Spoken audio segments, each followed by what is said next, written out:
আসসালামু আলাইকুম ওয়া রাহমাতুল্লাহি ওয়া বারাকাতুহু ইন্নাল হামদুলিল্লাহ নাহমাদুহু ওয়া নুসাল্লি আলা রাসূলিহিল কারীম আম্মা বা'দ। প্রশংসা আল্লাহর জন্য, শান্তি অবতীর্ণ হোক জনাবে মুহাম্মদুর রাসূলুল্লাহ সাল্লাল্লাহু আলাইহি ওয়াসাল্লামের প্রতি।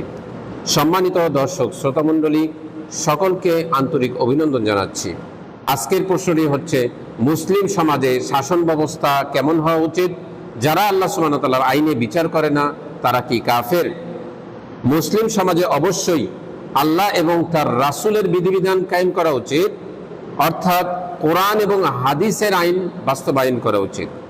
পবিত্র কোরআনুল কারীমের সূরাতুল মাইদার 49 নম্বর আয়াতে আল্লাহ সুবহানাহু ওয়া তাআলা বলছেন, ওয়া আনিহকুম বাইনাহুম বিমা আনজালাল্লাহ ওয়া লা তাত্তাবি আহওয়াআহুম।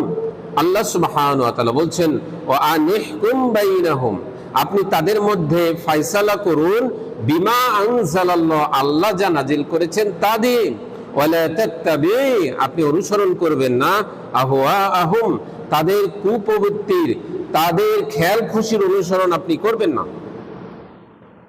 কোরআনুল কারীমের সূরাতুল মাইদার 50 নম্বর আয়াতে আল্লাহ সুবহানাহু ওয়া তাআলা বলছেন, আফাহকুমুল জাহিলিয়াতি ইয়াবগুন, তারা কি চায় জাহিলিয়াতের বিধিবিধান।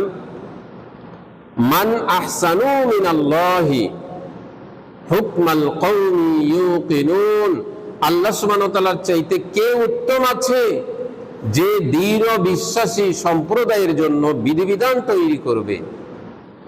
অত্র আয়াতের তাফসিরে বলা হয়েছে, জাহিলিয়াত শব্দটি হচ্ছে ইসলামের সম্পূর্ণ বিপরীত একটি শব্দ।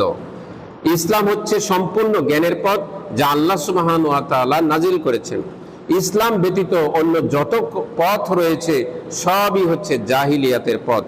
ইসলামের পূর্বের যুগকে, আরবের সেখানকার যুগকে বলা হতো জাহিলিয়াতের যুগ।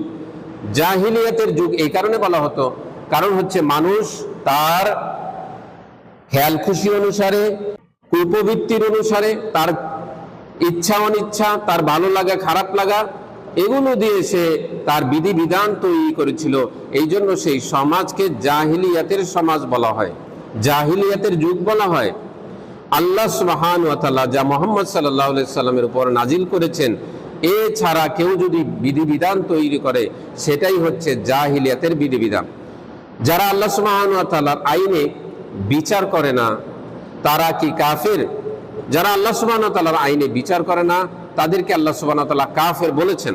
কোরআনুল কারীমের সূরাতুল মাইদার 44 নম্বর আয়াতে আল্লাহ সুবহানাহু ওয়া তাআলা বলছেন, ওয়া মান লাম ইয়াহকুম বিমা আনজালাল্লাহ ফাউলাইকা হুমুল কাফিরুন। আল্লাহ সুবহানাহু ওয়া তাআলা বলছেন, যারা আল্লাহর আইনে বিচার করে না তারাই তো কাফের।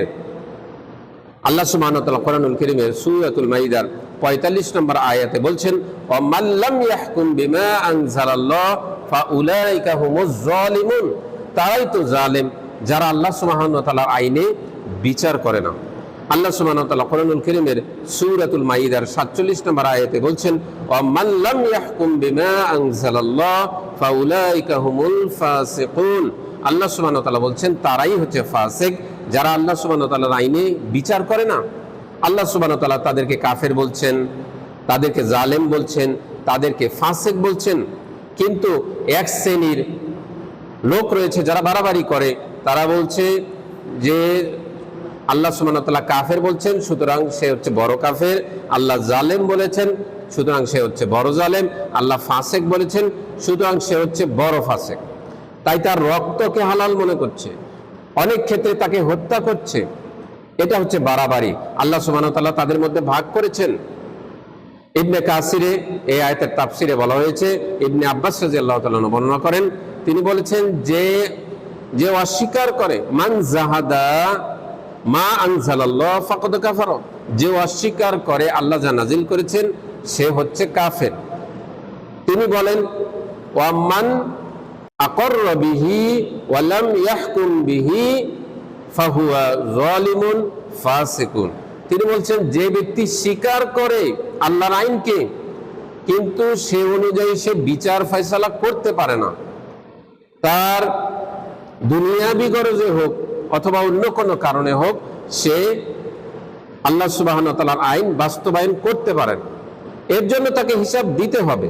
আল্লাহ সুবহানাহু ওয়া তাআলার কাছে অবশ্যই হিসাব দিতে হবে। তো সেই ব্যক্তিকে ইবনে আব্বাস রাদিয়াল্লাহু তাআলা বলছেন সেই ব্যক্তি হচ্ছে জালেম, সেই ব্যক্তি হচ্ছে ফাসিক। সুতরাং ঢালাও ভাবে একজনকে কাফের বলে দেওয়া, একটা দলকে কাফের বলে দেওয়া ঠিক হবে না, যেহেতু আল্লাহ সুবহানাহু ওয়া তাআলা এর মধ্যে ভাগ রেখেছেন। আল্লাহ সুবহানাহু ওয়া তাআলা আমাদেরকে সঠিক কথা বলার তৌফিক দান করুন। আসসালামু আলাইকুম ওয়া রাহমাতুল্লাহি ওয়া বারাকাতুহু।